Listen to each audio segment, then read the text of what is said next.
આંકડાકીય તથ્યોને દ્રશ્ય સ્વરૂપે દર્શાવવામાં આવે છે.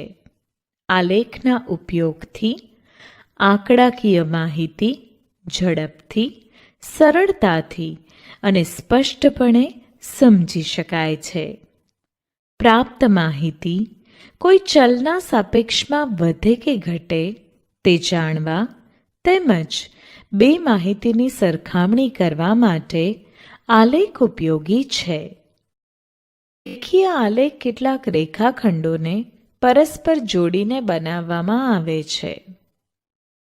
રેખીય આલેખ જ્યારે એક પૂરી અખંડિત રેખા સ્વરૂપે મળે ત્યારે આવા આલેખને સુરેખ આલેખ કહે છે.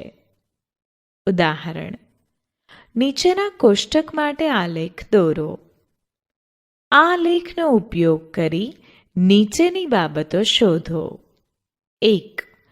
75 કિલોમીટર અંતર કાપવા માટે કેટલો સમય લાગશે? 2. 3.5 કલાકમાં કેટલું અંતર કપાય?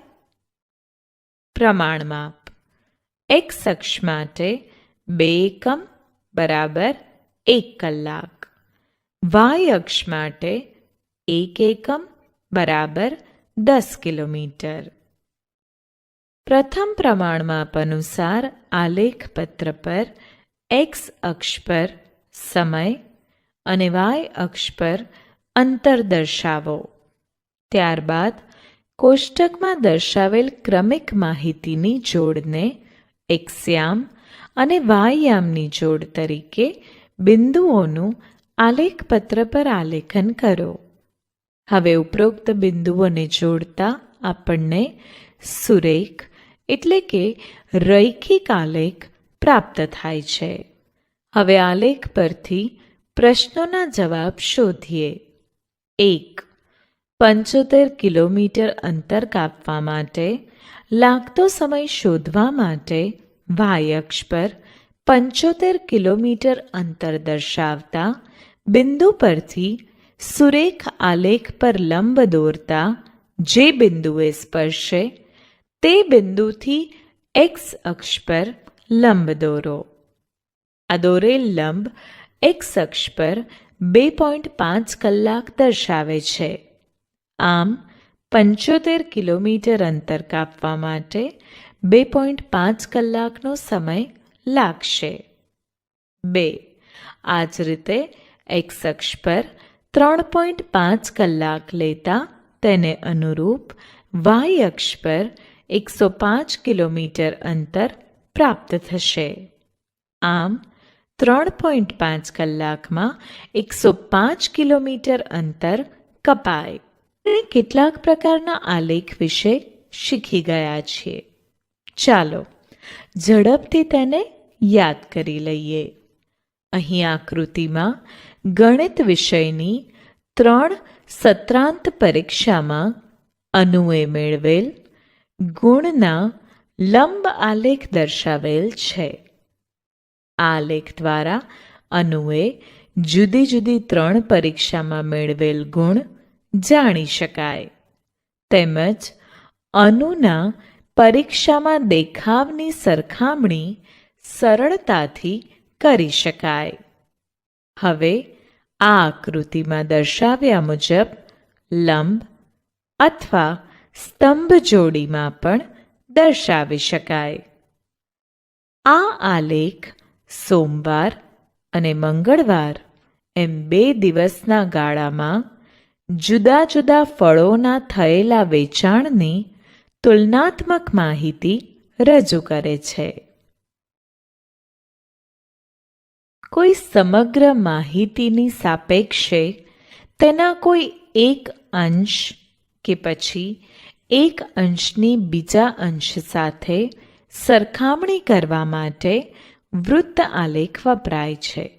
વૃત્ત આલેખમાં અંશને સ્થાને માહિતી ટકામાં પણ રજૂ કરી શકાય છે. અહીં આ આકૃતિમાં વૃત્ત આલેખ દર્શાવેલ છે. તેમાં ટેલિવિઝનની જુદી જુદી ચેનલ જોનાર લોકોની માહિતી ટકામાં દર્શાવેલ છે. આપેલ સતત માહિતીને જ્યારે વર્ગ સ્વરૂપે આપવામાં આવેલ હોય ત્યારે તેના લંબ આલેખને સ્તંભ આલેખ તરીકે ઓળખવામાં આવે છે.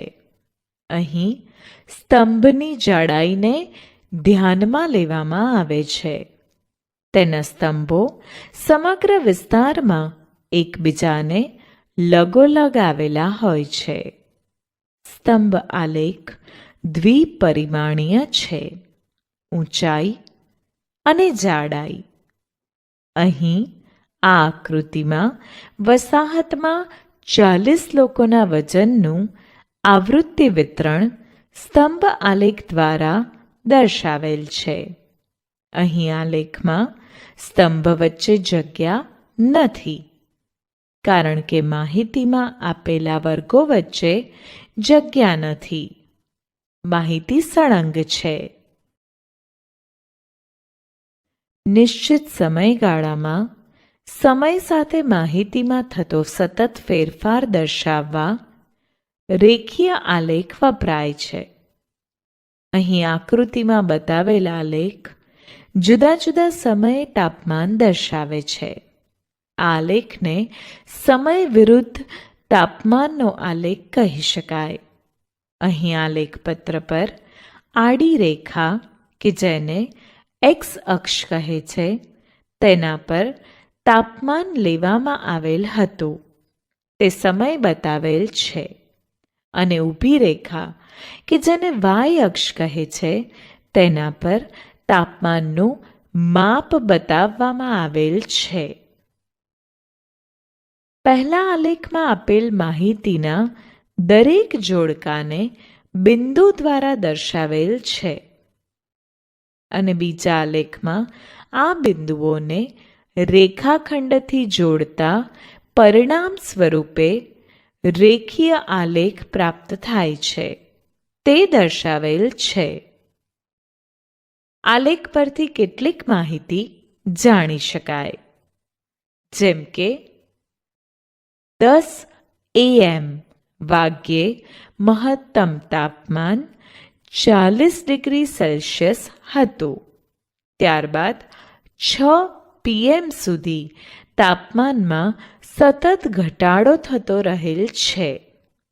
6 AM થી 10 AMના સમયગાળામાં તાપમાનમાં 40 ડિગ્રી સેલ્સિયસ ઓછા 37 ડિગ્રી સેલ્સિયસ બરાબર 3 ડિગ્રી સેલ્સિયસ જેટલો વધારો થયો હતો.